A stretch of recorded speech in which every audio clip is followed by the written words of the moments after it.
ایک لڑکی نے مولانا سے کہا کہ حضرت آپ سے ایک بات پوچھوں؟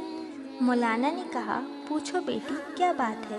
لڑکی نے کہا ہمارے معاشرے میں لڑکوں کو ہر طرح کی آزادی ہوتی ہے، لڑکے کچھ بھی کریں، کہیں بھی جائیں، ان پر کوئی خاص روک ٹوک نہیں ہوتی، اس کے برعکس لڑکیوں کو بات بات پر روکا جاتا ہے، یہ مت کرو، یہاں مت جاؤ، گھر جلدی آ جاؤ۔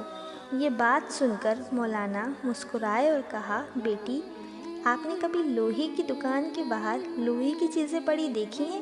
یہ لوہے کی چیزیں گودام میں سردی، گرمی، برسات، رات دن اسی طرح پڑی رہتی ہیں، اس کے باوجود لوہے کی چیزوں کا کچھ نہیں بگڑتا اور ان کی قیمت پر بھی کوئی اثر نہیں پڑتا۔ لڑکوں کی کچھ اسی طرح کی حیثیت ہے معاشرے میں۔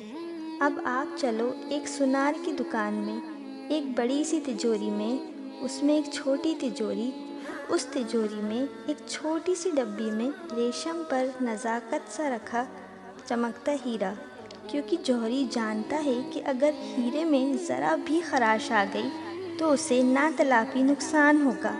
اسلام میں بیٹیوں کی اہمیت بھی کچھ اسی طرح کی ہے، پورے گھر کو روشن کرتی ہیرے کی طرح ذرا سی خراش اسے اور اس کے گھر والوں کو بے چین کر دیتی ہے۔ بس یہی فرق ہے لڑکے اور لڑکیوں میں۔ یہ سن کر پوری مجلس میں خاموشی چھا گئی اور بیٹی کے ساتھ پوری مجلس کے آنسوؤں میں چھائی نمی صاف صاف بتا رہی تھی لوہے اور ہیرے میں فرق۔